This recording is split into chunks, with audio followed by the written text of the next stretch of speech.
Warangal parliament ఎన్నికల్లో పోటాపోటీ దూసుకెళ్తున్నటువంటి పరిస్థితి. పార్టీలు తమ తమ అభ్యర్థులను గెలుపు కోసం అనేక విధాలుగా ఎవరి ప్రయత్నాలు వాళ్ళు చేస్తున్నారు. అన్ని వర్గాలను, సబ్బన్న వర్గాలను కలుపుకొని పోవడంలో ఎవరి ప్రయత్నాల్లో వాళ్ళు తనములుగవుతున్నటువంటి నేపథ్యంలో ప్రస్తుతానికి ఈరోజు గిరిజన మోర్చా ఆధ్వర్యంలో బీజేపీ పార్టీ వాళ్ళు కూడా ఒక సమావేశం ఏర్పాటు చేశారు. దానికి ఇక్కడ చాలామంది గిరిజన నాయకులు కూడా వస్తున్నటువంటి పరిస్థితి. ఆరు రమేష్ గారు కూడా తన విశేషమైనటువంటి ప్రయత్నాలతో ముందుకెళ్తున్నటువంటి తరుణంలో అసలు ఎన్నికలకు సమయం దగ్గర పడుతుంది, ప్రచారం ఎలా ఉంటుంది, ఎలాంటి ధీమా వ్యక్తం చేస్తున్నారు ఆర్ రమేష్ గారు మనతో ఉన్నారు. సార్, ఇప్పటివరకు అయితే వరంగల్ పార్లమెంటు పరిధిలో ఎట్లా ఉంది ప్రచారం? బీజేపీ ఒక స్వింగ్ మూమెంట్ తీసుకుంటున్నటువంటి పరిస్థితి, దేశవ్యాప్తంగా ఒక క్రెడిబిలిటీ ఉన్నటువంటి స్థాయిలో ఉంది. ఇప్పుడు మీకు ఎట్లా అనిపిస్తుంది? గతంలో ఉన్నటువంటి పరిస్థితికి ఇప్పటికీ పరిస్థితులు ఎలా మెరుగుపడతాయి అనుకోవచ్చు? వరంగల్ పార్లమెంట్ అభ్యర్థిగా నా ప్రకటన జరిగినప్పటి నుండి అన్ని రాజకీయాల పార్టీల కంటే ప్రచారంలో ముందున్నాం. కాన్స్టిట్యున్సీ మీటింగ్స్ కావచ్చు, మండలాల వారిగా కావచ్చు, ముఖ్యులతో కావచ్చు, బూత్ లెవెల్ కావచ్చు, అందరినీ కలుపుకొని గ్రామాల వారిగా, మండలాల వారిగా కూడా వెళ్తున్నాం. మరి ఎక్కడికి వెళ్ళినా మరి బిడ్డ మేము డిసైడ్ అయి ఉన్నాం, కేంద్రంలో మోడీ ఉండాలి, ఈ దేశం బాగుంటుంది, మోడీ ప్రతినిధిగా నిన్ను గెలిపిస్తాం, నేను ఆశీర్వదిస్తామని చెప్పడం జరుగుతుంది.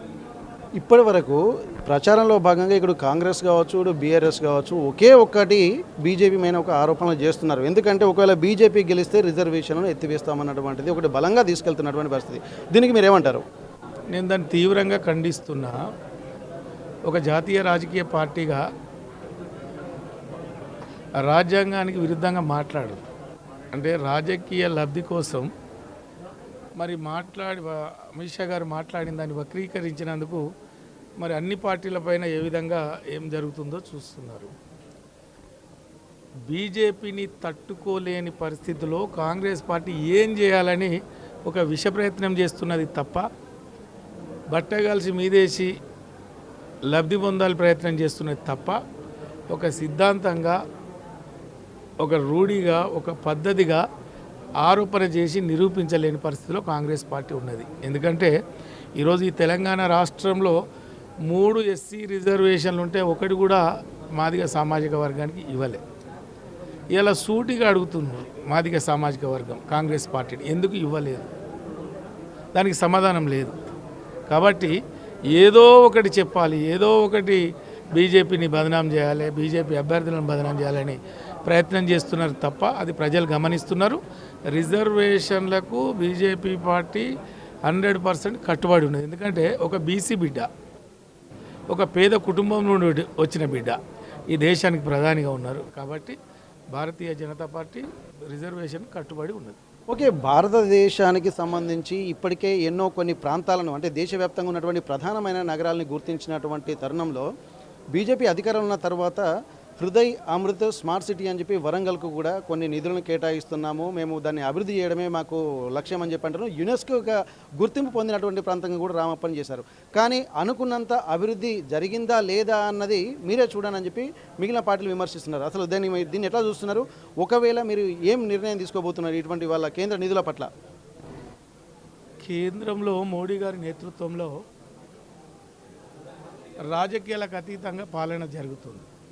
ఈ వరంగల్ నుండి సరి అయిన రిప్రజెంటేషన్ లేకపోయినా, ఇక్కడ బీజేపీ సంబంధించిన ప్రతినిధులు లేకపోయినా, భారతదేశంలో తెలంగాణ కూడా ఒక అంతర్భాగమే అని ఈ నగర అభివృద్ధి కోసం మరి స్మార్ట్ సిటీ కావచ్చు, హెరిటేజ్ కావచ్చు, యునెస్కో గుర్తింపు కావచ్చు, అమృత్ కావచ్చు, అనేక నిధులు ఇచ్చి నిధులు విడుదల చేసి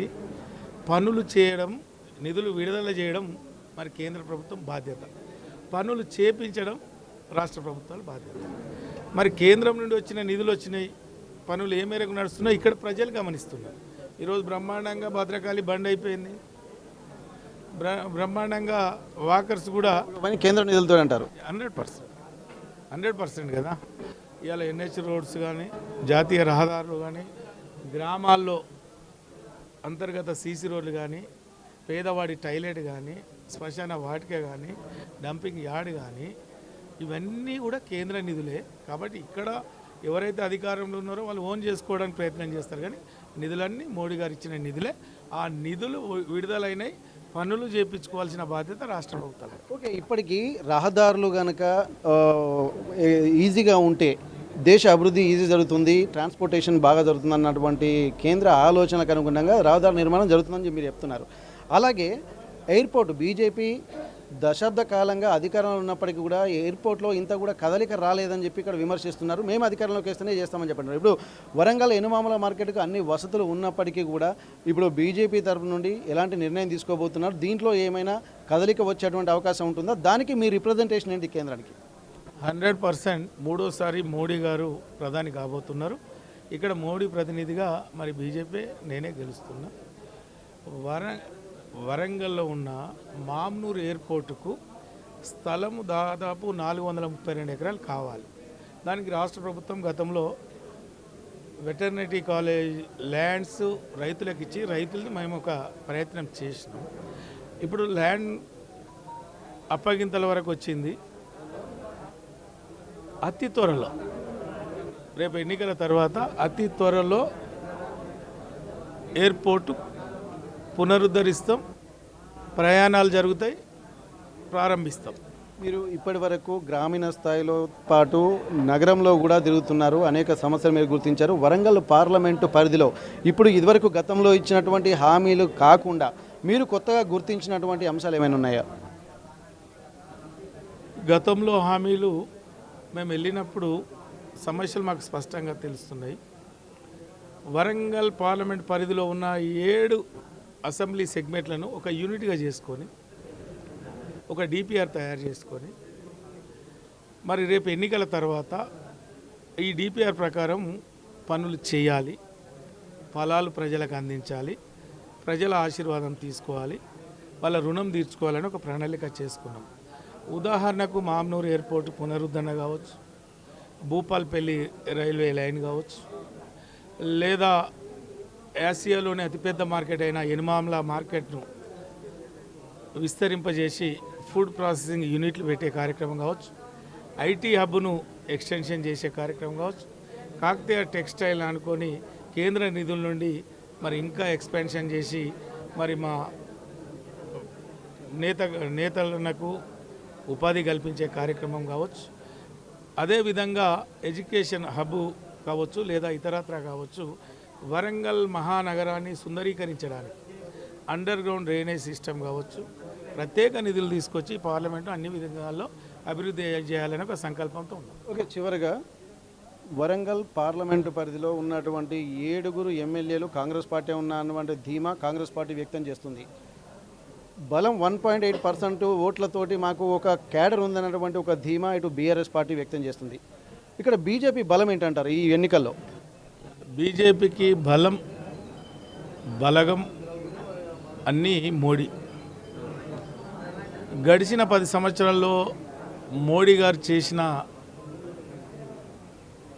అభివృద్ధి, మోడీ గారు తలపెట్టిన సంక్షేమం, మోడీ గారి సంకల్పం ఈ దేశం సుభిక్షంగా సురక్షంగా భద్రంగా ఉండాలని ఏ సంకల్పంతో ఈ దేశాన్ని పాలించాడో అనేక సమస్యల పరిష్కార దిశగా మందిర నిర్మాణం కావచ్చు, 33% మహిళా రిజర్వేషన్ కావచ్చు, కాశ్మీర్ భారతదేశంలో అంతర్భాగం చేసుకునే కార్యక్రమం కావచ్చు, అనేక విషయాల్ని పరిష్కరించారు. కాబట్టి ప్రపంచంలోనే ఒక మోడీ ఒక పెద్ద దిక్కుగా మరి ఈ దేశమే ప్రపంచ పటంలో ఏ స్థాయికి పోయిందో మరి ప్రజలు గమనించారు. కాబట్టి ఈరోజు ఎమ్మెల్యేలు ఎంతమంది ఉన్నా, క్యాడర్ ఎంతమంది ఉన్నా మోడీ నాయకత్వాన్ని ప్రజలు కోరుకుంటున్నారు. కాబట్టి బలగం మోడీ, తప్పకుండా భారతీయ జనతా పార్టీ గెలుస్తుంది, మోడీ ప్రధాని.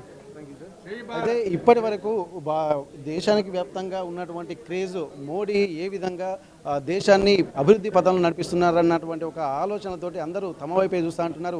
ఇప్పటి వరకు వరంగల్ అభివృద్ధికి సంబంధించి కేంద్ర నిధులతోనే జరిగింది. హృదయ్, స్మార్ట్, అమృత లాంటివి, అలాగే కాకుండా యునెస్కో గుర్తింపు పొందినటువంటి ఒక రామప్ప లాంటి ప్రాంతాలని కూడా, అంటే ఒక పర్యాటక ప్రాంతంగా కూడా దీన్ని గుర్తించడంలో బీజేపీ చేసినటువంటిది పాత్ర చాలా క్రియాశీలకం అంటున్నారు. ఎవరికి ఎన్ని బలాబలాలు ఉన్నా కానీ మోడీ చరిష్మా తమకు ఈసారి కలిసి వస్తుందంటున్నారు. దేశవ్యాప్తంగానే కాదు ప్రపంచవ్యాప్తంగా భారతీయ జనతా పార్టీ అలాగే బీజేపీకి ఉన్నటువంటి క్రేజ్, మోడీ యొక్క చరిష్మా తమను గట్టెక్కిస్తుందన్నటువంటి ఒక ధీమా వ్యక్తం చేస్తున్నారు. ఈసారి రాబోయే ఎన్నికల్లో మాత్రం బీజేపీని గెలిపిస్తే ఇప్పటి వరకు ఉన్నటువంటి హామీలు కాకుండా కొత్తగా తాము గుర్తించినటువంటి పథకాలన్నిటికీ రూపకల్పన చేసి వరంగల్ని అభివృద్ధి పదంలో అన్ని ప్రాంతాల కంటే ముందు నిలబెడతామన్నటువంటి ఒక ధీమా ఆరూరి రమేష్ వ్యక్తం చేస్తున్నారు.